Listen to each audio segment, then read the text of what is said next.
ఆంధ్రప్రదేశ్ బొబ్బిలి నియోజకవర్గం ప్రజలకు మరియు అధికారులకు రిపబ్లిక్ డే శుభాకాంక్షలు. ఇట్లు మీ సంబగిరి వేణుగోపాల్ నాయుడు, శ్రీనివాస కన్స్ట్రక్షన్స్. జాతీయ ఓటర్ల దినోత్సవం సందర్భంగా రేపల్లె ఆర్డీఓ రామలక్ష్మి ఆధ్వర్యంలో రాజలక్ష్మి థియేటర్ సెంటర్ నుండి ఏబీఆర్ డిగ్రీ కళాశాల వరకు ర్యాలీ నిర్వహించారు. ఈ ర్యాలీ కార్యక్రమంలో బిఎల్ఓలు, సూపర్వైజర్లు, విద్యార్థులు, రెవెన్యూ సిబ్బంది భారీగా పాల్గొన్నారు. ఓటు హక్కే కాదు, మన బాధ్యత, ఓటుకు నోటు, మన సమాజానికి చేటు, ప్రజాస్వామ్యంలో ఓటు హక్కు ఒక బలమైన ఆయుధం అంటూ నినాదాలు చేశారు. ర్యాలీ అనంతరం స్థానిక ఏబీఆర్ డిగ్రీ కళాశాలలో ఆర్డీఓ రామలక్ష్మి అధ్యక్షతన ఓటు హక్కు, ప్రజాస్వామ్య వ్యవస్థ మరియు కొత్త ఓటర్ల నమోదుపై అవగాహన కార్యక్రమం చేపట్టారు. 18 సంవత్సరాలు నిండిన యువత ఎన్నికల రికార్డుల్లో నమోదు చేసుకోవడానికి ఆసక్తి కలిగి ఉండాలన్నారు. ఓటు వేయడం ప్రజాస్వామ్యంలో అత్యున్నత హక్కు, బాధ్యత అన్నారు. విద్యాసంస్థలు, కళాశాలలు యువతను ప్రజాస్వామ్య విలువల వైపు నడిపించాలని పిలుపునిచ్చారు. ఈ కార్యక్రమంలో రేపల్లె తహసీల్దార్ మోర్ల శ్రీనివాసరావు, చెరుకుపల్లి తహసీల్దార్ పద్మావతి తదితరులు, ప్రభుత్వ అధికారులు, విద్యార్థులు పాల్గొన్నారు.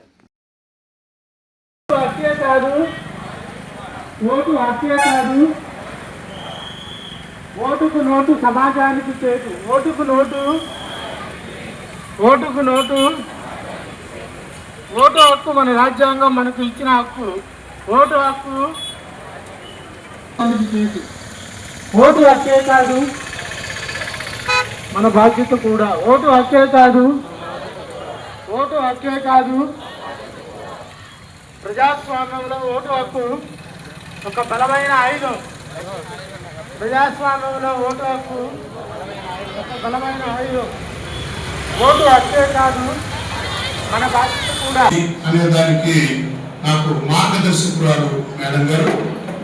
మరి నేను కూడా మేడం గారిని రోల్ మోడల్ గా తీసుకుని ఆ స్థాయిలో రావడానికి ప్రయత్నిస్తారని ఆశిస్తూ, మేడం గారు చదివింది బీటెక్ అయినా మీరందరూ విన్నారో లేదో, టిఎన్ శేషన్ గారిని ఆయన ఎలక్షన్ కమిషనర్ గా ఉన్నప్పుడు ఎలక్షన్ కమిషన్ కి ఎన్ని పవర్స్ ఉంటాయి, ఎన్ని విధులు ఉంటాయి, ఎన్ని నిధులు ఉంటాయి, రాజకీయ పార్టీల్లో ఎలా ఉండాలి, ఒక దిశానిర్దేశం చేసినటువంటి వ్యక్తి టిఎన్ శేషన్ గారు. ఆయన దీనికి కూడా ఒక ప్రత్యేకమైనటువంటి డే ఉండాలని చెప్పి ఈ జనవరి 25వ తారీఖుని అందరికీ ఓటు హక్కు రావాలని అంబేద్కర్ గారు రాజ్యాంగంలో రాయటం. ఇంకా పిటి ఏంటంటే ఆ రోజుల్లో స్త్రీలకి ఓటు హక్కు లేదు. అదేమంటే వాళ్ళు ఏమన్నారంటే ఇంగ్లాండ్ లో మా మహిళలకు కూడా ఓటు లేదు, కాబట్టి ఇక్కడ ఇండియాలో ఎందుకు అని ముందు మా దేశంలో ప్రవేశపెడతామని చెప్పి ఇంగ్లాండ్ లో ఓటు హక్కుని కల్పించిన తర్వాత భారతదేశంలో ఓటు హక్కుని కల్పించారు. మరి వాళ్ళ ఎంత ఎదిగిందంటే స్త్రీలకు వేరే బూతులు, లేడీస్ వేరు. But wherever I have worked, I have made sure people will leave by 6:30. They need not stay. Very hardly few days, 3 or 4 days మాత్రమే. ఒకటి కౌంటింగ్ రోజు, ఒకటి మనం అన్ని ఇచ్చేసి డిస్పాచ్ చేసే రోజు, అండ్ టాబ్యులేషన్ జరిగే రోజు తప్ప, ర్యాండమైజేషన్ తప్ప మిగతా అన్ని రోజుల్లో కూడా we have ensured that people will leave by 6:30. US కన్నా ముందు వెళ్ళాలి అంటే we have to stand on our fundamental pillars, democratic, fraternity, integrity and secularism. ఇవన్నీ మనం మెయింటైన్ చేసినప్పుడు మాత్రమే మన భారతదేశం గొప్ప దేశం అవుతుంది. అది మనం అందరం పాటిస్తున్నాము, అలాగే చేయాలని కోరుకుంటూ ప్రతి ఒక్కరికి కూడా ఓటు హక్కు మీద చైతన్యాన్ని కల్పించండి. ఈ ఓటర్స్ డే ఈ ఒక్క రోజుతోనే కాదు, 365 days కూడా we should encourage people to vote. నాకు ఈ అవకాశాన్ని ఇచ్చిన అందరికీ కూడా మరొకసారి ధన్యవాదాలు చెప్తూ థ్యాంక్ యూ. జై హింద్. నా ఫ్యామిలీ కోసం నేను ఓటేస్తున్నాను. నేను సరైన వ్యక్తిని ఎన్నుకుంటేనే నేను బాగుంటాను, నా ఫ్యామిలీ బాగుంటుంది, నా దేశం బాగుంటుంది అనేటువంటిది మనం ఈ ఓటర్స్ డే రోజు ప్రపంచానికి అందరికీ చెప్తున్నాము, మనకి మనం చెప్పుకుంటున్నాము. మన భారతదేశ యొక్క యూనిటీని చాటడానికి మనం ఇవాళ నేషనల్ ఓటర్స్ డే అనేటువంటిది అందరికీ అవేర్నెస్ క్రియేట్ చేయడం కోసం that is the most important. దీంట్లో నేను బిఎల్ఓస్కి కొన్ని చెప్పాలనుకుంటున్నాను. Ethical voting is most important. మనము సరైన ఓటర్ని ఎన్రోల్ చేయాలి. Only deaths or whatever the discrepancy ఇచ్చేయాలి. క్లీన్ ఓటర్ లిస్ట్ ని మెయింటైన్ చేయాలి. నేను ఇక్కడికి రాకముందు, అంతకు ముందు my first role was like RO పతికొండలో చేశారు. Most factionalist place.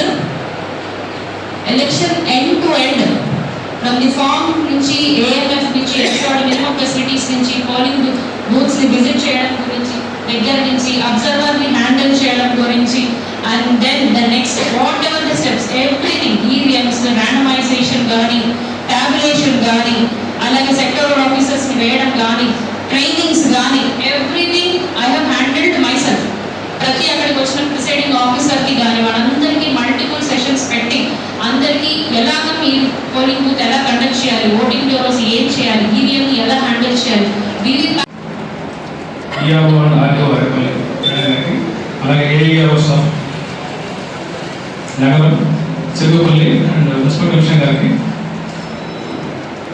Senior citizens గారికి, అలాగే all BRO supervisors and students of AVR degree college అందరికీ మరొకసారి నమస్కారం అండి. ఈరోజు జనవరి 25 జాతీయ ఓటర్ల దినోత్సవం. ఈ షార్ట్ టైంలోనే మనం చాలామంది గ్యాదర్ అయ్యారు. మేడం గారు నిన్న నుంచి కూడా మన మినిస్టర్ గారు కుదర పెట్టి తర్వాత ఇమీడియట్గా నేషనల్ వాటర్స్ డే కూడా అంతే బాగా చేయాలని చెప్పేసి నిన్న నుంచి మాకు ఇన్స్ట్రక్షన్ ఇవ్వడం జరుగుతుంది కమిషనర్ నాకు. దాంట్లో భాగంగానే ఈరోజు ఇంతమంది గ్యాదరింగ్ ఈ యొక్క కాన్ఫరెన్స్ రూమ్లో మనం అందరం కూడా కూర్చున్నాం. ముఖ్యంగా పెద్దలు చెప్పినట్టుగా జాతీయ ఓటర్ దినోత్సవం గురించి చాలా బాగా చెప్పారు. మనం భారత ఎన్నికల కమిషన్ ఏర్పాటు అయిన గుర్తుగా 2011 నుంచి కూడా మనం ఈ యొక్క ఓటర్ దినోత్సవం జరుపుకుంటున్నాం. ముఖ్యంగా ఇప్పుడు ఉద్దేశం ఏంటంటే మనం ఫస్ట్ నుంచి కూడా అందరికీ ఓటు ఇస్తాం వస్తాం, పెద్దలకు ఇస్తున్నాం, ముసలికి అందరికి ఇస్తున్నాం. కానీ ఎక్కడో పర్సెంటేజ్ చాలా తక్కువ ఉంది. అంటే భారతదేశంలో మీరు చూసుకుంటే చాలా తక్కువ మంది ఓటింగ్ చేస్తారు. చాలా మంది చెప్పారు మేము ఓటు గురించి చాలా బాగా చెప్పారు, కానీ లాస్ట్కి ఓటేసడానికి చాలా మంది రాదు. రకరకాల కారణాలు, ముఖ్యంగా యువత ఓటింగ్లో పాల్గొనట్లేదని చెప్పేసి ఈసీఐ గుర్తించి 2010 నుంచి కూడా వారి కోసమే ప్రత్యేకంగా జాతీయ ఓటర్ దినోత్సవం జరుపుకోవాలని చెప్పేసి మన ఎలక్షన్ కమిషన్ స్టార్ట్ చేసింది 2020 నుంచి. అప్పటి నుంచి కూడా రకరకాల కార్యక్రమాలు అంటే యూత్ని ఈ యొక్క ప్రజాస్వామ్యంలో ఎలక్షన్స్ లో ఓటు వేసే విధంగా అలాగే ఓటు పొందే విధంగా కూడా తీసుకురావాల్సి చెప్పేసి ఈసీఐ చేసే భాగంలోనే ఈ యొక్క జాతీయ ఓటర్ దినోత్సవం మనం ప్రస్తుతం జరుపుకున్నాం. ఇది ప్రధానంగా జాతీయ ఓటర్ దినోత్సవం మనందరం కూడా ఇక్కడ ఈ రోజు జరుపుకోవడం చాలా గర్వకారణం. ఎందుకంటే ఈ రోజు మీరు ఓటర్స్ చూసినట్టయితే 18 నుంచి 19 ఓటర్స్ కూడా మెయిన్గా మనం బిఎల్ఓస్ కూడా టార్గెట్ చేసిన వాళ్ళని చాలా మంది సాధ్యపడిగా ఫార్మ్ 6 ద్వారా కూడా మనం ఈ యొక్క ఎలక్టర్ ప్రోగ్రామ్ తీసుకొస్తున్నాం. గతంలో ఇలా ఉండేది కాదు. ఆ రోజు ఎలక్షన్ ముందు, ఆ రోజు ఎలక్షన్ కంటెస్ట్ ముందే తీసేయడమా క్యాండిడేట్ తెలిసేది. కానీ అలా కాదు. ఇప్పుడు ఈసీఐ నిర్ణయం వల్ల ఎవ్రీడే ఎలక్షన్ వరకు మనం తీసుకొస్తున్నాం. గౌరవ కలెక్టర్ ఆదేశాల మేరకు కానీ మన